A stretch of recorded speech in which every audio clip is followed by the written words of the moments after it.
apabila PKPU berakhir pilot, maka atas aset developer akan berlaku sita umum.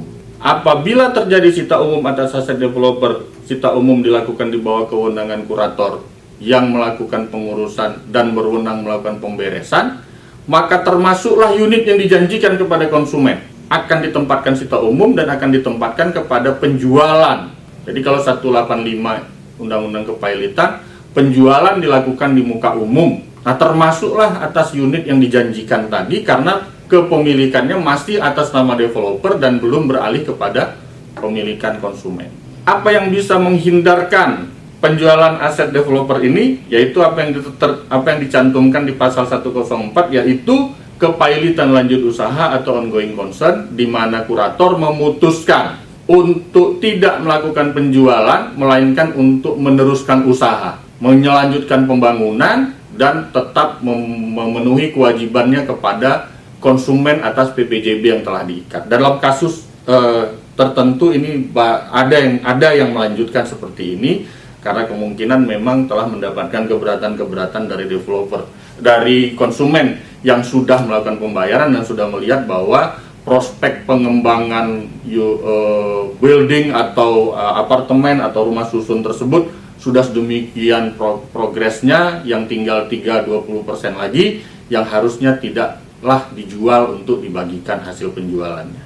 Jadi prospek ini perlu kita gambarkan. Dan apabila berakhir pilot yang tidak dilanjutkan dengan lanjut usaha atau ongoing concern, itu akan berakibat kepada aset developer tersebut akan dilelang, yang mana tagihan dari konsumen tersebut akan berposisi sebagai tagihan konkuren yang tidak memiliki keistimewaan dibanding tagihan separatis dan preferensi yang menjadi milik dari penagih-penagih dengan status yang lebih tinggi daripada konsumen sebagai penitip dana, pembayar PPJB, pembayar cicilan berdasarkan PPJB. Berkaitan dengan itu, ada lagi varian penyelesaian di mana berdasarkan pasal 185 terjadi penjualan lelang di depan umum, yang apabila tidak dilakukan penjualan, tidak dapat dilakukan penjualan, maka dapat dilakukan penjualan di bawah tangan. Apa yang kami maksud dengan penjualan di bawah tangan? Penjualan di bawah tangan ini akan menjadi salah satu peluang bagi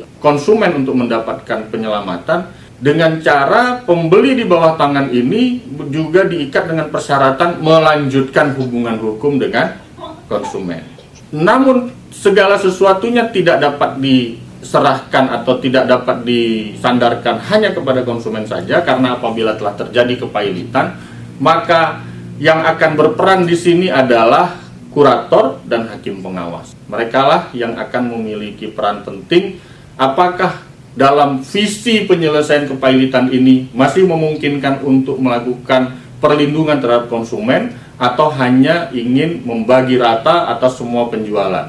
Dan tentu saja ada kepastian hukum, ada keadilan, dan ada kemanfaatan yang menjadi dasar dari keputusan-keputusan yang diambil dalam penyelesaian kepailitan ini. Jadi kalau kita tarik mundur lagi, pada saat pengumuman PKPU terjadi, maka konsumen sudah harus mengambil posisi untuk memastikan bagaimana nasib uang yang telah dia sampaikan dalam proses ini.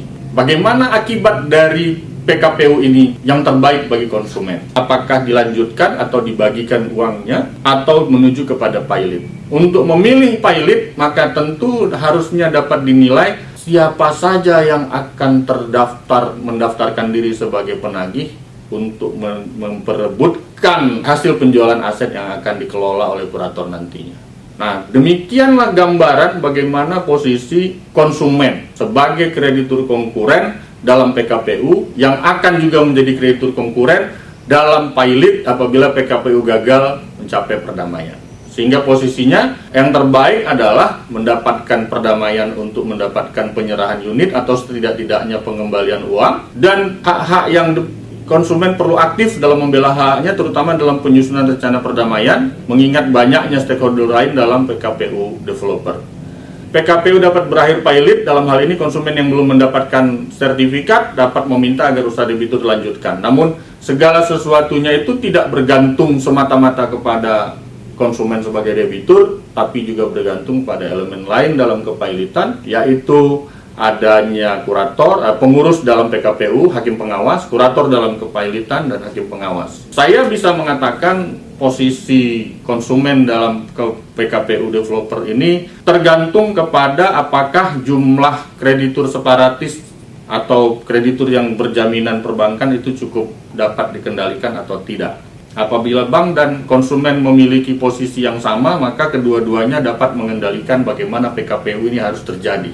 Mengapa? Karena perdamaian dapat terjadi apabila lebih dari setengah kreditur separatis dan lebih dari setengah kreditur konkuren memberikan persetujuannya dan keduanya mewakili 2/3. Nah, tergantung apakah bank dan kreditur lainnya memiliki kepentingan yang sama dengan konsumen. Dalam ekosistem bisnis properti di Indonesia, konsumen itu hanya menjadi raja pada saat pemasaran, tapi tidak menjadi raja pada saat terjadi financial distress. Jadi uang yang telah diserahkan kemudian tidak mendapatkan perlindungan yang cukup dalam sistem penyelesaian sengketa melalui proses kepailitan ini.